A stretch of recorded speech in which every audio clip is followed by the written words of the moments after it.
હું ઘણી વાર કહું છું આ ડબરો એવો છે, હું આને ડબરો કહું. આ માથું મારે તો પૂજ્ય મારા પિતાશ્રી વહી ગયા એટલે અત્યારે ખોયલા ભેગું તો એકદમ ડામર રોડ છે અત્યારે. હા, પણ મારા પિતાશ્રી વહી ગયા પછીનો મારો હું બાપ વગરનો થઈ ગયો એવો પહેલો પ્રોગ્રામ છે આ.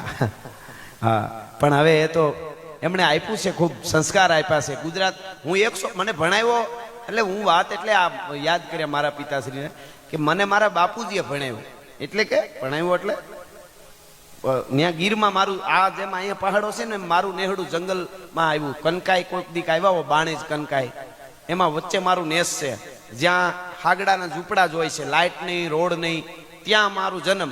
અને અમે ત્યાં ભેંસો ને ગાયો ને બધું નેસડા તમે જોયે નેહડા. નેહડા એટલે જ્યાં નેહ નીતરતો હોય ને નેહડા કહેવાય.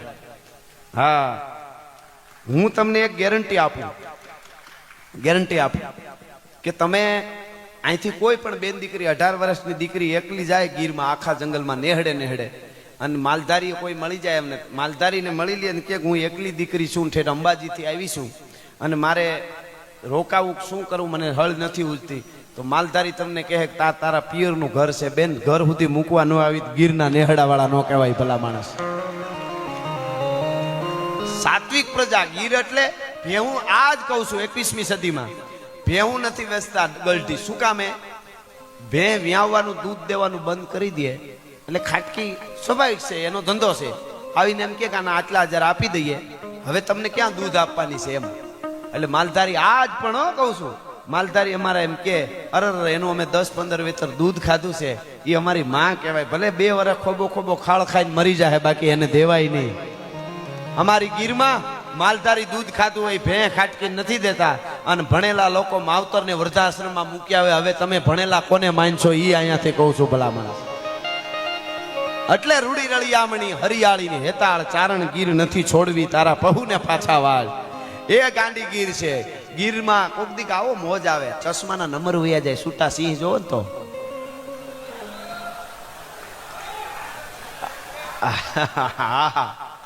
નંબર વયા જાય, 0 થઈ જાય, હળું હટ કરતા નજર ચોટી રહી. હા, જૂના કબજિયાત નીકળી ગયેલા દાખલા છે. ઈ ગાંડી ગીરના ડાલા મથા હાવજ. આજ તમે આવ્યા હો ગીરમાં ફરવા માટે અને ધીરે ધીરે તમારી ગાડી જાતી હોય હિરણ ને કાંઠે, રાવલ ને કાંઠે, સિંગડા કાંઠે, શેત્રુંજી ને કાંઠે, પોપટરી ને કાંઠે, મસુંદરી ને કાંઠે જાતી હોય ગાડી તમારી, એમાં ધીરો આડો ઉતરે, પંજા નાખતો આવ્યો સિંહ ડાલા મતો કાળ જાળ ઢાડાળો હાલિયો દેતો ડુંગરા ડણક મને હાથિયા મૃગરા ધૂડો હાલિયા પ્રતિરે માથે લાગિયા કેતારા કેતા કારેના બણક ઉહુરી નટાળો મતી ક્રોધ વાળો કોપ વાળો ઢાળે નસા મોટ ઢાળો કરતો હુકાર માથે ફાળ વિકરાળ કાળો હંધો જાણે કાળ ચૂકે નહીં એક થાપે હાથિયો શિકાર ગરાણો રોશના ધરે ભૂલથી ના ભરે પાછો લાંગણો હોય તો કદી ખાઈ ના અખાજ છતરી પેતરો બાંધી કરે ના શિકાર કદી અટકો ફેફરા પાણે કેહરી અવાજ. આ હાવ જ આયલું આવતો હોય એવું કીધું મેં. આ ચારણી સાહિત્ય છે. મુંબઈમાં એક બેને અમારા હરસુરભાઈ ગઢવીને પૂછેલું, તમે ગઢવીઓ બધા કડર ફડર બોલો, અમને પ્રશ્ન બહુ કરે. ઈ તમે બોલો તો અમને સમજાય જાય એવું કરવું હોય શું કરવું પડે? હરસુરભાઈ કે 1 વાર 2 વાર 4 વાર 6 વાર અમારા સૌરાષ્ટ્રમાં જન્મો મરો તોય મેળ પડવો જ પડે. અમને પ્રશ્નો બહુ કરે. સારા પ્રશ્નો કરે ને તો બોલવાનો, એનો જવાબ દેવાનો મજા આવે. અમુક તો એવા ઊંધા પ્રશ્નો કરે. એક જોડો મને કે અંબાજી મહાકાળી શિવ કૃષ્ણ આ બધા હશે બોલો, આપણો મગજની નસું ખેંચાય ને. એ કે આ બધા હશે. મેં કીધું તારું નામ શું? મને કે મારું નામ આ. અહીંયા નામ નથી દેતો આપણી ખાનદાની પ્રમાણે. અહીંયા નામ. મેં કીધું તમારું નામ શું? મને કે મારું નામ આ. મેં કીધું તમારા પપ્પાનું નામ? તો કે આ. મેં કીધું એના પપ્પાનું નામ? તો કે આ. મેં કીધું એના પપ્પાનું નામ? તો કે આ. મેં કીધું આ બધા હશે. મને કહ્યું તો હોય ને. મેં કીધું આ હોય, આવા પ્રશ્નો કરતો નહીં કોઈ દી. એટલે હું તમને શરૂઆતમાં કહેતો કે આ ડબરો એવો છે, ડબરો કોવાને એમાં ખારું ન ભરો તો ખરાબ તૈયાર જ છે હાવ. એટલે હું એ કહેતો મારા પિતાશ્રીએ મને ગીરમાં ભણાવેલો અને એકડિયાની સોપડી લઈ આવે ને ભેહું ચારતા એમને એમના કુટુંબના એક કાકા હતા, એને થોડુંક આવડતું શીખાડેલું. પછી અમારે ગીરમાં જૂના એ વખતે બ્રાહ્મણ છે ને ભૂદેવ, 1 મહિનો ખાલી આવે, શંકરની પૂજા કરે, નેહડામાં રોકાય, એ દૂધ બૂધ ને દૂજાણા. તો એની પાસે ધરાર મારા બાપુ લખતા વાંચતા શીખી ગયા. એને મને શીખવાડેલું. એટલે હું નિશાળે નથી ગયેલો, પણ એમના આશીર્વાદ ને આપ બધાનો પ્રેમ મને અહીં સુધી પુગાડ્યો છે.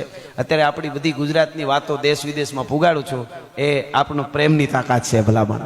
હા, આપે મને પ્રેમ આપ્યો એના કારણે. પણ આ વાત કરવાનું ગીરને યાદ એટલે કરું છું કે તમે આજે ગીરમાં આવ્યા હો અને તમારી ગાડી આડો હાવજ ઉતરે અને પછી વયો જાય ધીરો ધીરો ધીરો ધીરો, પછી તમે પાછા અહીંયા વહી આવો અંબાજીમાં, પછી તમે અંબાજીમાં કે અમદાવાદમાં ક્યાંય જ્યાંથી આવ્યો ત્યાં તમે પાછા વયા જાઓ. 1 મહિનો નહીં, 2 મહિના નહીં, 5 મહિના નહીં, 5 વર્ષ નહીં, 10 વર્ષ નહીં, 20 વર્ષે પાછા ગીરમાં આવો, બધા સ્થળ ભૂલાઈ જાય તમને કે અમે આવ્યા હતા પણ ખબર નથી અમે કઈ જગ્યાએ આવ્યા હતા. ધીરે ધીરે તમે આ ગાડી તમારી હાલી જતી હોય અને 20 વર્ષ પછી ઈ સ્થળ આવે ને એટલે યાદ આવે 20 વર્ષ પહેલા અહીંયા આડો ઉતર્યો તો જેની મુલાકાત નો ભૂલાય એને સિંહ કહેવાય. ભલા માણસ જાત કમાણી કરીને ખાઈ સિંહની જાત, ભૂખો રીએ પણ કોઈ દી ખડ નો ખાઈ સિંહની જાત. આ સમજ્યા જેવું છો. જુવાન ધન ને કહું છું, તમારામાં ખાનદાની હશે ને તમારી ચારિત્ર ઉજળું હોય છે, તાકાત નથી તમારા સામે આંખથી આંખ મેળવીને કોઈ વાતો કરી શકે સાહેબ. હા, ઈ મોટી વાત છે. ભૂખો રીએ પણ ખડ નો ખાઈ સિંહની જાત. અને મર્યા પછીનો માલ ઈ તો ગોલણ ગાડા ભરે, પણ જીવતા જેનું બાવડું નો જલાય ઈ સિંહની જાત. જીવતા જેનું બાવડું નો જલાય ઈ સિંહની જાત. એ સિંહની ધરતી આપણી ગાંડી ગીર છે. અનેક નેહડાની એવી વાતો પડી. મને એક વાત તમને હકીકતની હું કહું, આજથી 30-35 વર્ષ પહેલા તેરી લાઈન શો ના બધું ગીરમાં જે અત્યારે એ નહોતું કાંઈ. 35 એક માણસ વડીલે લખેલી વાત તમને કહું છું. 35 વર્ષ પહેલા ગીરમાં મુંબઈથી એક શેઠ આવેલા, કરોડોપતિ અરબોપતિ.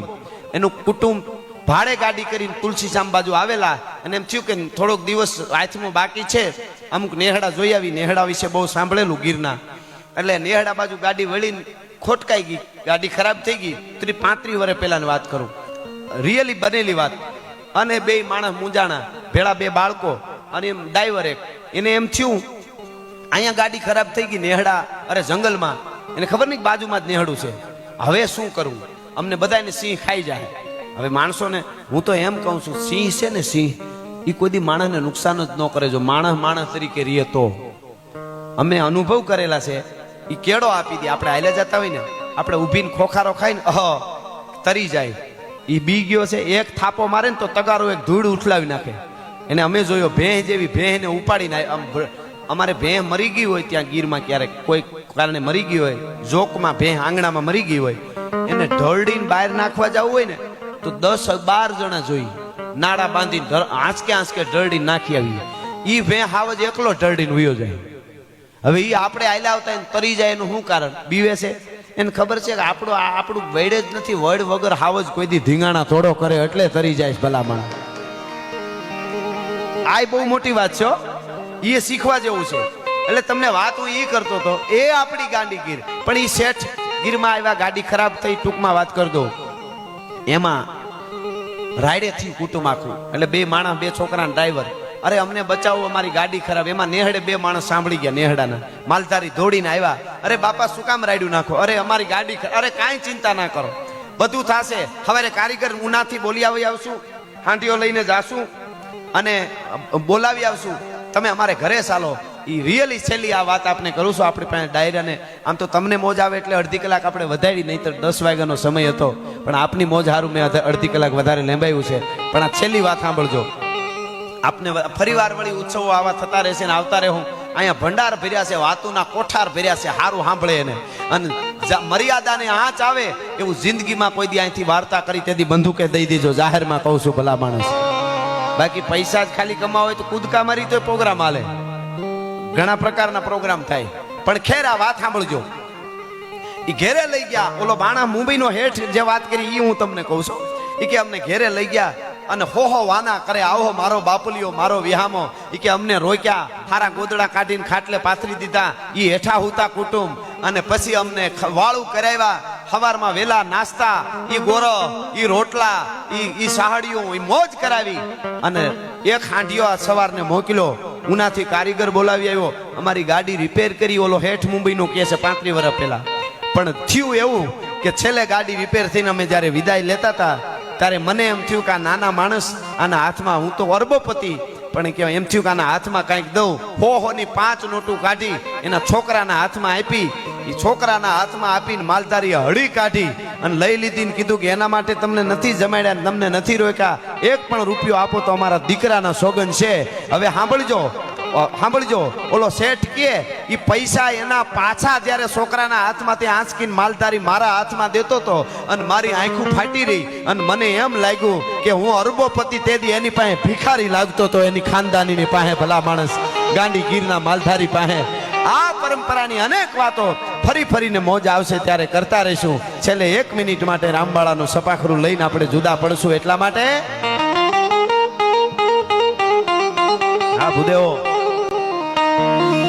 હાંધા તોડિયા પાંજરા વાળા હાંકળ લેથી બાગ છૂટ્યા બાંગ બોલી ગામડામાં થયા આગ બાગ નાની છૂટા નહીં જામુ ગાળા પછુટા પેનાગ જાને છૂટા નાસ માન કેના ફૂટા જમી તાક ગાળા ફાળા કૈગુ વાળા પલ્લે કાળા બેર જાગા પાડ વાળા રીંગા ગાળા રગતાળા પૂર ખોજાળા ઉટેળા વાહે વાદળા રનોર ફાડે ફાડે તાળી બંદુ કાળી બાગારાણ દૂર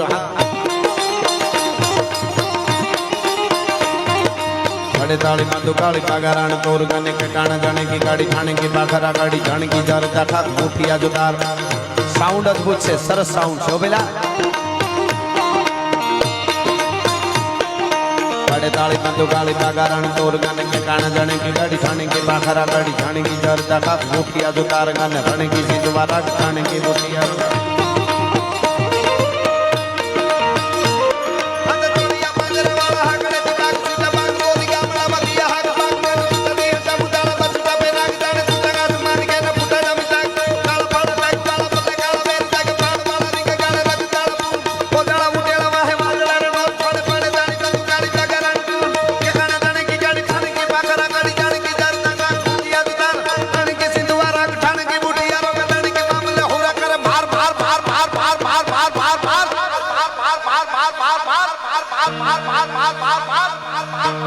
હનુમંત ધમવાને લકા ડાળા જેમાં હાલ્યા વેરી હોતા વાળા કાળા ચોડી આવી સાઈડ અને થોડે દીએ ગામડામાં લૂંટ માને પાડે દાડા મારી થમરોળી વાળા કહેરા એક અમે.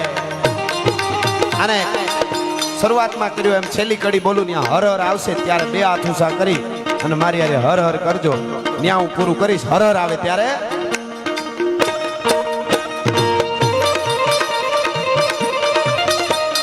देखो मुल्क मराठों का ये जहां शिवाजी डोला था,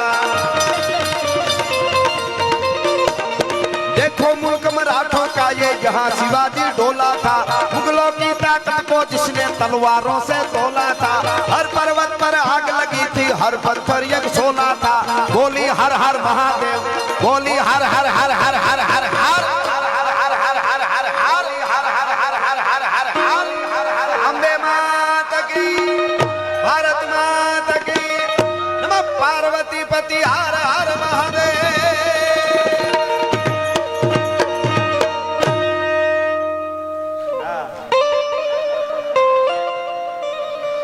के प्रेम निवादू ए तो आवा कोक प्रेमियों जाने अन जाने प्रेमी लाई जीव हैडाना. તમારો બધાનો ખૂબ ખૂબ આભાર. ફરીવાર માં અંબા મળાવે ત્યારે મળશું. જય